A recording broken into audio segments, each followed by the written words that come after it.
There's something very heartwarming about what creator Dana Terrace has built with this adorable, super kooky, and diverse world.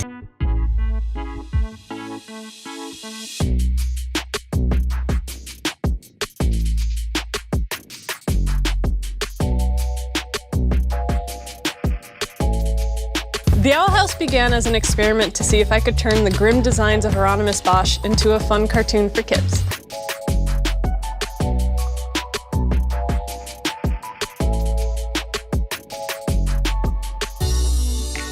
We have Dana Terrace, and we'll go ahead and start with the first question from the audience. Hi, Josh Morales from Gambler here. It's an honor to meet you. My question for you is, I know you've probably been writing your whole life, maybe many stories here or there, but I'm curious, how different is writing from yourself? How different is it from doing that for yourself to writing for like a massive company and publication? And what is the difference in feeling and such? Well, as far as the content of what I'm writing is, it's not that dissimilar. Like when I'm writing for myself, I'm still writing about monsters and creepy doodads and girls going on adventures. That's just the, kind of stuff I'm into. But it's a very different thing when I'm writing for myself, and I can get a little flowery with the prose. I can skip over dialogue. It's like, I don't know what they would say right now. Placeholder, okay, go on. Versus when I'm writing for, not necessarily the company, but for my crew, because I want to be very clear and concise with my direction. I want to be able to project the image of what I'm seeing into someone else's head so that the pipeline doesn't get stuck because I was not a very good communicator. So the difference is like, I guess simply put, when I write for myself, I can get weird, I can get really long and nerdy with the descriptions, but when I write for others, it has to be a little more clear cut, very well thought out, no placeholder dialogue, it just has to be exactly as it needs to be. Yeah. Of course. Hey, hi, I'm Hope from the DP Waffle. Our generation grew up in a time where like Sailor Neptune and Sailor Uranus was cousins, and like Toya and Yukito were like completely taken out of card chapters, at least that romance. So how's it being, and not just Owl House, but like Steven Universe and Kipo and the Wonder Beast and She-Ra? What's it like to be part of this generation that is bringing queer content and animation for the next generation when we didn't have that growing up because it was heavily censored for us? It makes me very jealous. Right? Yeah, because like I'm someone who didn't come out until my mid to late 20s, and as a kid, I can't imagine how much better I would feel about myself if there was something on like Steven Universe or Kipo, or if I was watching Sailor Moon and they weren't cousins, because I remember seeing that and be like, oh, yep. What? I don't, it's so confusing. I am jealous right now. I know there's still more we can do. There still needs to be more shows with good queer rep. It needs to keep getting made so that kids can still feel seen and heard, and feel like they have the right to exist and be who they are.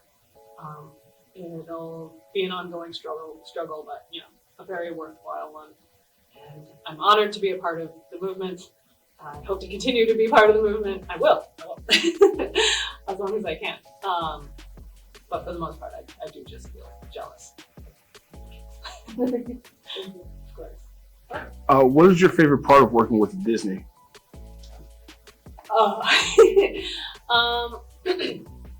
Let's see. Yeah, so many. I'm actually glad you asked that, because so many people do focus on the negatives and like how horrible was it? Like, what's the worst S&P question you ever got? But Disney did provide us with the budget to hire like some of the best artists I've ever worked with in my entire career. The most amazing draftsmen, the most amazing like art directors, Andy Gardner-Flexner, Ricky Cometa, who are the two art directors throughout the series. We had a writer's room full of extremely talented people. at any other studio, we wouldn't have been able to meet those artists or pay them the salary they deserved, but Disney did allow that. And we did have a couple executives who were very much champions of good animation and good representation, who would fight for us when we needed help fighting.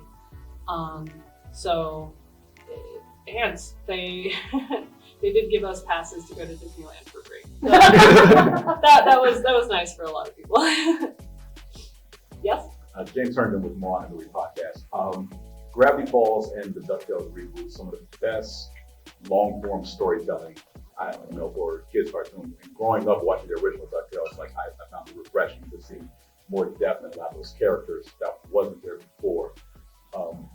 Was there always a set plan from like beginning to end when you started working on each of those shows, or did the plan just kind of like the ending manifest itself as you went along? For Gravity Falls, I only came in on season 2, and by that point, Alex had already known that season 2 was going to be the last season. He knew how it was going to end it. Everything was like being written out as I was being onboarded. So he already knew like the big climactic ending with Stan like taking out Bill. I had the honor of animating that moment. It was so cool. And for DuckTales, Matt Youngberg and Frank Angones, the two showrunners, they had every single little thing planned out since the very beginning. Frank is a meticulous writer, very impressive to watch him work. Matt Youngberg, like an extremely focused showrunner who let me like shadow him as I was like starting to showrun and develop Owl House. I thank him for a lot of things. It was incredible to see them work, especially because day one, I walked in, I was about to, because I directed the first episode, and they just told me the entire plan for the entire series, like down to the finale. And I was like, oh, wow. This is going to be your life for the next 5 years. I think Alex had an idea of what he was going to do, and he like executed it in a beautiful, fantastic way. Frank probably could have written the finale draft that day, and it would be like 1-to-1 to what the final product was. It was very impressive watching all those showrunners work as I was like learning how to do the same thing. Yes? So historically, Disney has a legacy of great animation, voice actors, and characters, and Disney means so much to so many people across many different generations. In your mind, when you were younger, did you ever think you would be a part of such a historic legacy? No. I actually never wanted to work for Disney. Truthfully,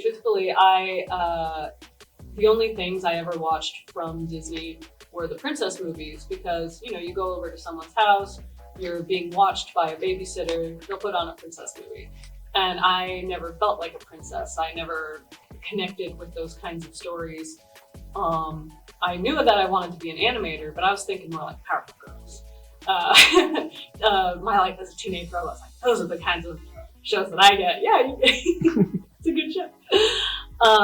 But Disney, I was like, I don't want to work for Disney. It would be nice to learn how to do what they do, with the animation paper and sitting at the desk for hours. That honestly looked like a lot of fun. But I never thought that I would make my first big project. It is my absolute pleasure to present Luz and the entire Owl House team a Peabody Award. It is a tremendous honor to receive a Peabody Award. Thank you to the Peabody Board of Jurors for recognizing our efforts. I hope it encourages more weirdos out there to keep pushing the envelope and telling their stories. I am honored that I got to work there for 10 years and learn a lot from a lot of incredible showrunners and artists. And it is cool that I got to make Owl House specifically, this specific like dark kind of queer story at Disney is a huge honor and kind of a fun thing for my inner child to realize. But Never thought I'd spend 10 years there, that's for sure. Yep. They tend to say life imitates art, and you live a great life. You did a ton of great things, from writing to animating to voice acting to directing. And I'm curious, for people such as myself who have many interests and love doing so many other things, how would you say your passions funnel into each other, and how does that lead to the greater whole of what you want to do as an artist?